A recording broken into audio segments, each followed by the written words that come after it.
Palado tayo ngayong umaga, makapiling natin si Ginoong Ito Valdez, tagapangulo ng Katipunan ng Demokratikong Pilipino. Kuha lang ho tayo ng reaksyon sapagkat may mga pagkilos na rin po naman silang mga isinagawa sa mga usaping pambayan. At ito po may bisita ho tayo kahapon. Si Ukrainian President Volodymyr Zelensky.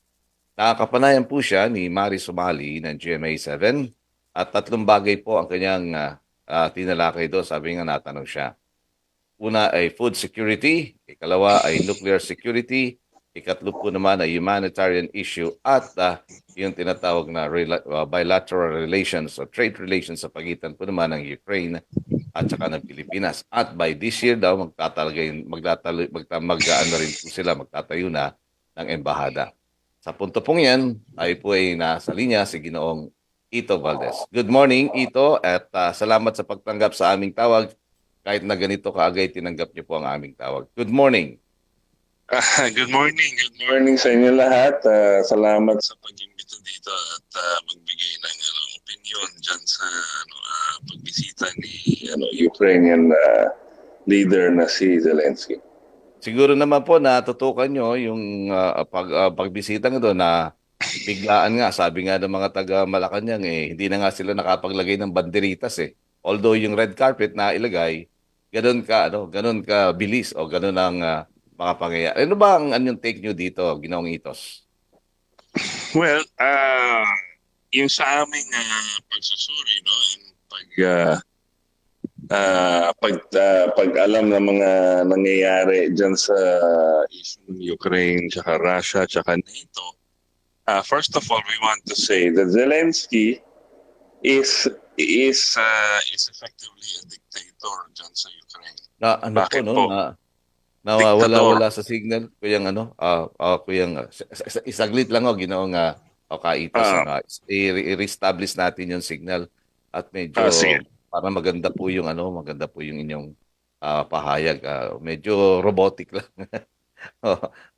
Ayusin natin saglit po lang. 10 minutes after 5 in the morning. Yun nga ang sabi po ay food security, nuclear security. Ni-research din natin kahit paano sapagkat nakita natin yung mga puntos na yun. Alam niyo naman na yung interest, yung relasyon ng Russia, ng Ukraine at saka ng Pilipinas, nandun yun, di ba?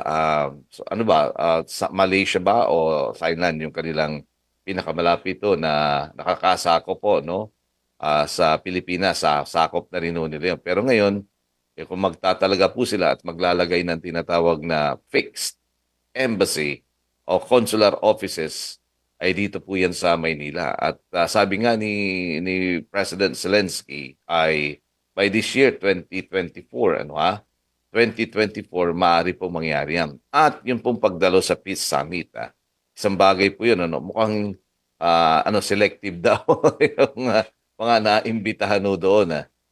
Siyempre, pagdating sa usapin ng kapayapaan, wala akong katumbas ang kapayapaan. Higit sa lahat kapag kahuyo ng mga napag-usapan na. Ayun nga biglaan ang pagbisita niya dito. Anyway, ang tabayanan po natin yan, yung ating signal kapag maigi na sapagkat napakahalaga, Oo, si Victor Lima, gising na rin. Kanina pa palit. Sorry, kakangin lang Ngayon ko lang nakita. Pati si Kuya George Bandola, patugan daw. Hindi si Vic ang sinasabi ko Hindi kanina reaction ni Kuya yun. Paano ba? Maagap nga itong si Kuyang Vic 4:00 pa lang nakikipagunta, nakikinig na. Nagre-research yan. Nasa linya na si Kaitos. Good morning pong muli. Yun na nga medyo naputol. Ano yung gusto niyo pong ipahayag, Ginoong Itos? Yes, yung dapat malaman ng mga tao na number one, si Zelensky has suspended elections in his country. So effectively, he's acting like a dictator today. So there is no legitimate elections, and the Ukrainian people has not elected a new leader dapat ko this year. Now, given na may conflict sila sa Russia, Zelensky has been going around the world asking for more money and asking nations to support his war against Russia. Kasi po, sa lahat ng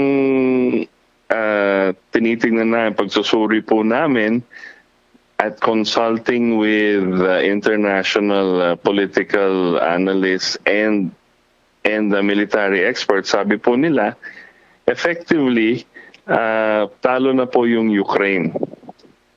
At hindi lang gumagalaw masyado si Putin because ayaw naman niya sakupin yung Ukraine. Pero hindi na masyado makagalaw yung mga military ng Ukraine. Kaya umiikot-ikot si Zelensky sa mundo, humihingi ng suporta at pera pa rin. There is one more significant issue that we want to say, no? Yesterday, or sometime yesterday, nagbigay na ng go signal itong si President Biden na atakihin ng Ukraine gamit yung mga bigay nilang armas, yung bigay ng US ng armas sa Ukraine, na atakihin na yung Russia sa loob ng Russia.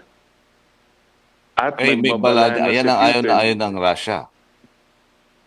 Hindi, ayaw na natin ng mundo.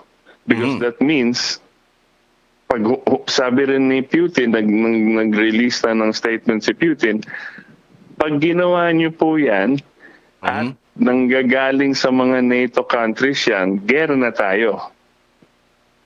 Okay? And Russia is probably the most serious nuclear power in the world today. So at hindi siya nagbibiro. Sabi niya, pag nangyari yan at pag nag-atake na kayo, gagamit kami ng nuclear at lalawak yung gera. Ngayon, pag nakasama niya yung Russia, malamang sasama yung China. At nagbabala rin yung China na wag i-expand or spread yung yung influence ng NATO dito sa Asia. Europe. Because it doesn't make sense because NATO was created effectively to contain Russia during the Cold War. Now, ini-expand nyo only means... ito, no? So, si Zelensky nandito siya, tumingi siya ng sinasabi na commitment from the Marcos administration dun sa peace summit na maaaring mangyari by June 15 o sa middle of the month. So tapos yung development na binabanggit mo na merong marching order na kung saan sinasabi nga na meron tawag na kasi isang issue yan na bibigyan ng suporta militar ang Ukraine sa kondisyon na sa loob ng Ukraine gagamit yung mga armaments. Ngayon, sa panibagong development yan. Mayroong peace summit naman na magagyari sa Switzerland.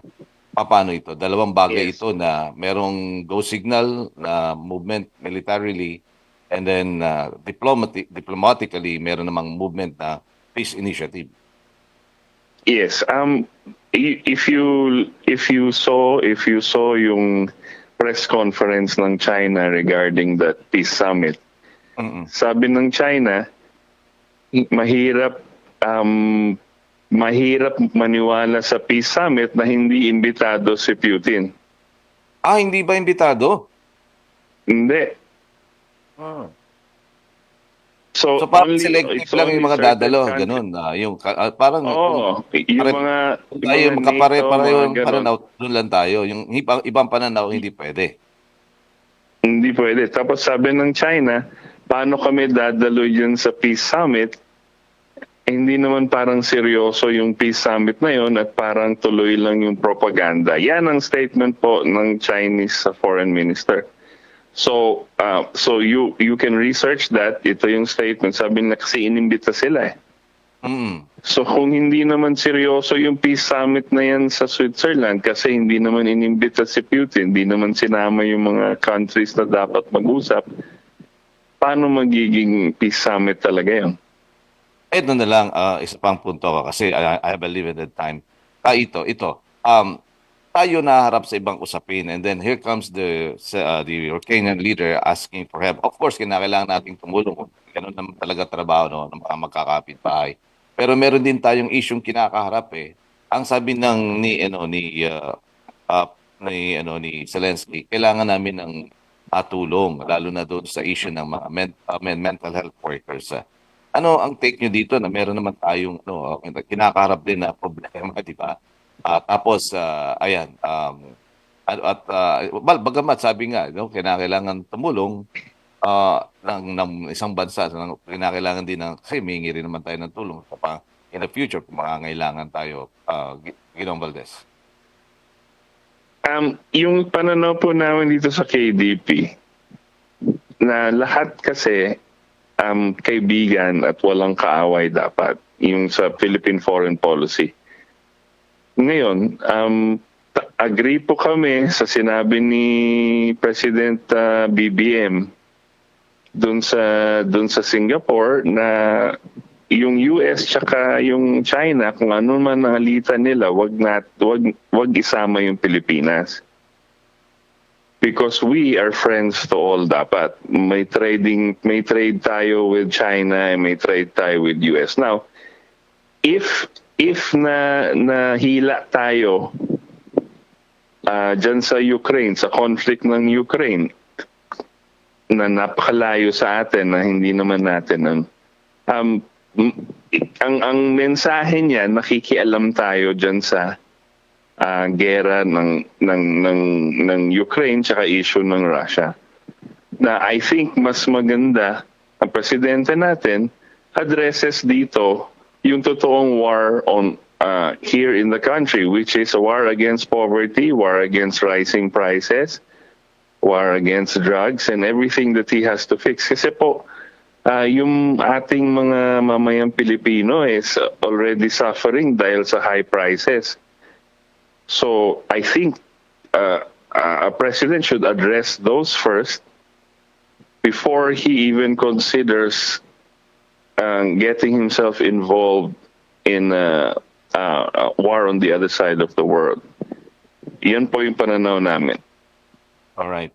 Ginoong Itos, salamat po sa oras na pinagkalob nyo sa DZME. Kahit ito, maikling panon ay pinagkalob nyo ang inyong time at sa ulitin no, namin tawag sana tanggapin nyo pong muli. Salamat po. Yes, salamat sa inyong lahat. Si Ginoong Itos Valdez, tagapangulo ng Katipunan ng Demokratikong Pilipino. Il na rin po yan no, dito sa issue ng pagbisita sa bansa ni Ukrainian President Vladimir Zelensky.